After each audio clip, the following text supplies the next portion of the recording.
So one of the most painful things as a young lawyer is learning how to do tasks efficiently and effectively within the available time that you have to do it. In a previous video, I have spoken about the idea of ensuring that you have allocated timeframes to the tasks that you are actually attempting to do and the benefits of why you might do that. So if you haven't seen that, go and have a watch or a listen to that first before you move into this one, where we talk a little bit about selecting what is actually to be done within that time frame. My name is Chris Hargraves. I'm from tipsforlawyers.com, where we help young lawyers develop practical skills that are actually going to help them become more effective lawyers in their careers. Time management in particular is something that is not the easiest thing to pick up, and truthfully, we haven't learnt very much about it in law school, at least not in a commercial, operational context. And so it can be difficult, and often we find that we spend more time on a given task than either one, we thought we should, two, other people thought we should, or three, was actually allocated to us for the given task. And it is not simply an answer to say, well, that's okay, because I stayed back late after normal hours. Because firstly, that's not a thing you want to become normal. Oh, I'll just spend 3 or 4 hours at the end of the workday every single day because I haven't got the work done during that day. That's not an excellent habit to develop. I realize that it is normal in some areas of the law, but I'm not convinced that it necessarily should be. And the way we can start to get around that as a poor solution for a number of reasons that I spoke about in the previous session is to start to do our work more effectively and more efficiently. Now, obviously, as you become more senior, you have done things more times, that will become easier in the sense that you will be able to do tasks faster. But that doesn't change the underlying basics that giving yourself relevant time periods and working effectively, no matter how quickly you can get a task done, is still a beneficial thing to do. So these skills should carry on from the beginning of your career through to the end. It's just that the specifics of how they're executed might change. So in this video, with that somewhat long introduction, we are going to talk about actually determining the tasks that you should be doing in the allotted time. I spoke about giving yourself a portion of time, or perhaps you have been given a portion of time in the delegation process. You've been given 2 hours or 3 hours or 5 hours or a day or whatever it is to do a given task. The next thing you need to figure out is, of course, what should I be doing in that available time? And that's not always easy. And to some extent, it depends upon the style of delegation that your supervisors or senior lawyers are using with you. Because on the scale, we have people who give you incredibly detailed, granular instructions and expect you to come back to them multiple times with small chunks or little bitty tidbits of information. So they might say, find this section, print it out, come back to me, we'll talk about it. Do some research on this section, find the top 3 cases, summarize them, come back, we'll talk about what to do next, okay? That sometimes happens, some people delegate in that way.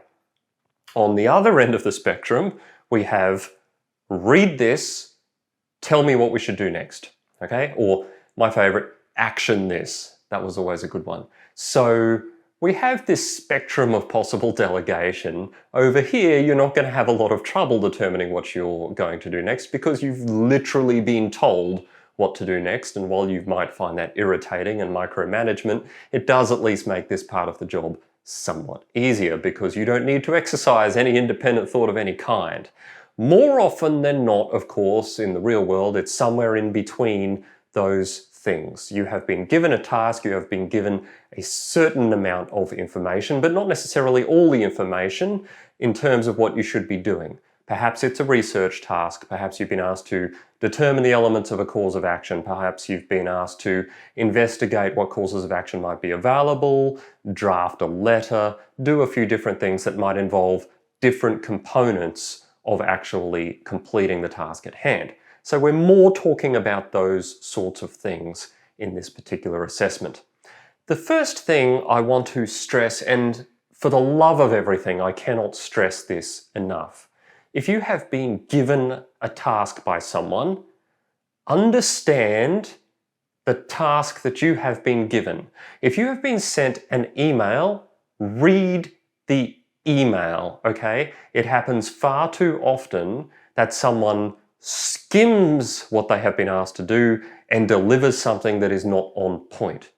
Maybe it's not the product that was requested. Maybe you do a file note instead of just coming to speak to someone. Maybe you answer a question that wasn't actually being asked because you misunderstood. Maybe you do half the job rather than the whole job. Whatever it is, read it and at the very least understand what is being asked of you. Now, at this point, humanity comes into play. Senior lawyers sometimes don't fully express things in ways that make sense to you. Maybe they thought it made sense, but maybe it doesn't make sense to you. Maybe you have been given an email or had a meeting with them where you were delegated this task and you don't fully understand what it is you've been asked to do or the parameters of it. It's a good habit to get into, if at all humanly possible, to ask and clarify. Maybe it's reading back, hey, so I just wanted to check, you want me to do 1, 2, 3 on these topics, is that correct? Get that affirmation so that you understand and they understand that you know what you're doing, and then that is a good place to start. Sometimes, unfortunately, senior lawyers either become unavailable or, in less common circumstances, but still some, they are unapproachable. Okay? This happens. You might just need to figure it out yourself as so far as you can based on what you understand of the matter. Maybe you need to do a little bit of investigation into the matter to understand the context so you have a better appreciation for what you're doing, but be careful about that for the reasons that I'm about to discuss shortly. So, first and foremost, you have to understand what it is you've been asked to do, because if you are working efficiently, you are doing what you've been asked to do. The time you spend on things that are not progressing what you've been asked to do is, by definition, not efficient. It is wasted time unless it is absolutely necessary to progress you through what needs to happen in order for you to accomplish the task that you have been asked to work upon. Okay? That hopefully should be self-evident, but it is not always. Sometimes, in our zeal to do things quickly and our desire to look like we have understood a task even though we didn't quite get it and we just thought we could figure it out as we went, we waste time because we didn't really grasp what was being asked of us. Okay, so it's important to understand the task. Next relates to chasing down rabbit holes. Now, this tends to come up in maybe more airy-fairy tasks. Maybe the senior lawyer doesn't necessarily understand precisely what it is they want you to look at because it's a novel area of law or something they're not that experienced in, and maybe they've given you a sort of broader task.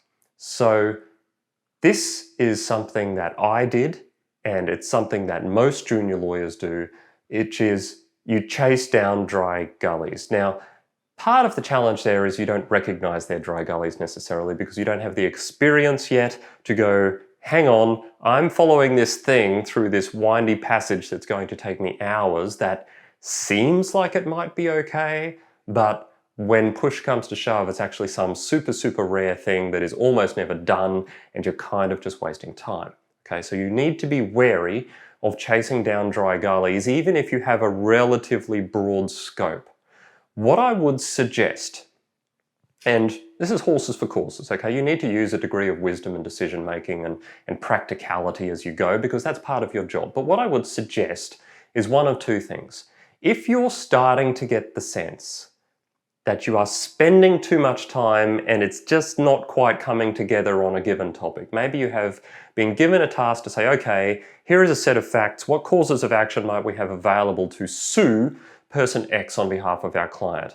And you're hunting around and you've covered the usual ones, you know, breach of contract, breach of duty, maybe a couple of others here and there. Okay, you've done all the usual stuff. And now you're into some obscure sort of ancient tort that still exists in the state in which you live but has been abolished everywhere else. And you're trying to get to the bottom of that, but the most recent case on it was from 1921 and there's been no commentary on it ever since. And you think, this kind of sounds like it's interesting. But being interested in something is not a good reason to spend other people's money on. So here's what I'm going to suggest. You're in this situation, you found this thing, one of two things. If you're doing a memo, which is a common output that you would be requested to do, mention it. Mention that you put the brakes on because it seems like it was a bit obscure, but you are happy to investigate it further if they want you to. But otherwise you went back to focusing on the main game, which is probably what you should do. So you can do that. You can ask them if they're around and accessible, if you should be pursuing that more. Hey, I found this thing. Have you ever heard of it? Do we look forward into that? Do we look more into it? Do you want me to keep going? Do you not want me to keep going? I've spent this amount of time on it so far.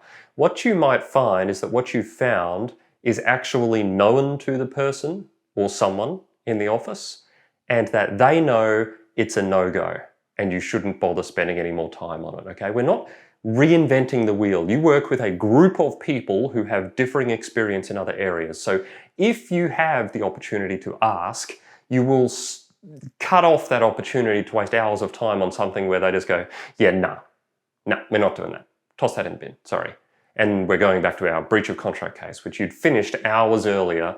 And so in the process of chasing down that dry gully, you've kind of wasted a bunch of everyone's time, okay? So if at all possible, at least draw the line as soon as you have this inkling that that's what it might be. If it's something you never really heard of in law school, that's probably a good start. But if it's a general question, you've exhausted the most common things, you're into this sort of territory that's a little bit unknown, consider parking it pending further input from your senior lawyers, okay? That's that one. The next one then, so we've done read the task and understand what you're doing. We've done ensure that you're not chasing down dry gullies and wasting time. The third one is this. Don't answer questions that the senior person didn't ask you to answer, at least not necessarily. This is a little bit of a tricky one. It is a trick question and this is a difficult career, so you picked it, so it's on you really.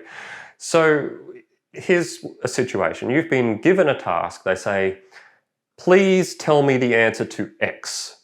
And you think, okay, I don't know a lot about X, so you do a bit of reading about X. And while you're reading about X, you see that there's A, B, and C. And so in your memo, you go, hey, here's X, A, B, and C. Please see memo. And I get your memo and I go, well, hang on. I already know A, B, and C. You didn't need to spend time writing a memo. I don't think you needed to spend time reading about it to answer the question of X. So why are you giving a memo to me about A, B, and C? Okay? I knew that. I didn't ask you to do that. I didn't want you to do that. Who's paying for that to happen? And the answer is the firm is paying for that to happen probably, because your time to do that will almost certainly be written off if it was wasted and your firm is billing appropriately.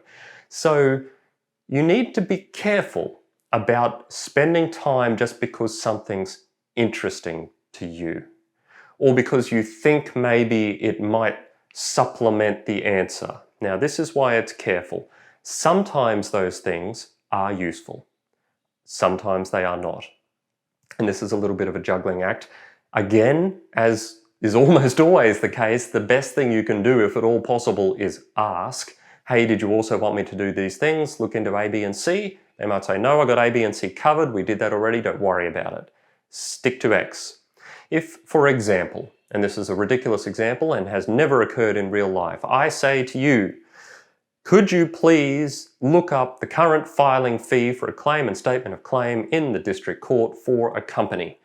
And you go, no worries, I'll be back in a jiffy. And when you come back, you go, Chris, I've found the filing fee. It is this many dollars. And in addition, I found that you need to file a claim in this form and a statement of claim in this form. And on those, I spent some time researching, and here's how you're supposed to fill out those forms. And in the footer of the first page of the form, you're supposed to do this. And also, each page number needs to be numbered, because I looked into the Uniform Civil Procedure Rules and the associated notes, and I found some cases, and you're supposed to page number things, if you can, at the bottom, if at all possible. So I spent a little bit more time than the 5 minutes you asked, but I recorded 2.5 hours. I know it took a bit longer, but hopefully that's helpful with that additional information. And that was a bad choice for a number of reasons. One, I already knew all that stuff. Now, you didn't know I knew that stuff, so in a sense, you're being helpful, and I laud you for being helpful because helpful is good, but it wasn't appropriate initiative because that's the kind of thing you should have asked about. On a straightforward task that should take 5 minutes, if it blows out because of these extraneous things of you being helpful, in a sense, I understand it. In another sense, you're wasting time and money, okay? I know that sounds a little bit brutal because we all want to be helpful and we all want to go above and beyond, but this question of appropriate initiative is something you need to work on finding a balance on, because initiative can be good, okay? If you're asked to finalize a letter and send it out and you spot an obvious typo, fixing that typo is good. That is appropriate initiative. If you read the letter and decide, oh, I could rephrase a few of these paragraphs, that is probably going beyond where you should. One, because you have no clue usually why they were phrased the way they were phrased. Maybe your way is better, but maybe it's not. And it's probably not your call unless your name and signature's at the bottom of it. So there is this real balancing act with appropriate initiative. Communication is by far the best answer to all of these things, but if you are going to time bind yourself, as I've suggested, and give yourself a limited amount of time for a task, and then for the subtasks that need to be completed in order to do that, you need to be sharp on these 3 topics, okay? You need to understand actually what you're doing in the task.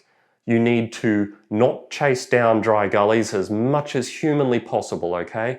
Try and start to recognize when that is happening and draw a line and seek input and seek informed input. Hey, this is going to blow out the time by this much. This is going to take me across to tomorrow instead of finishing it today. Give informed input to the people who are waiting on the outcome of this task if possible. And of course, don't answer questions that weren't put to you unless you determine it is mandatory to answer those questions to get to the end product. Sometimes it is, sometimes people haven't thought about it, but sometimes it is not.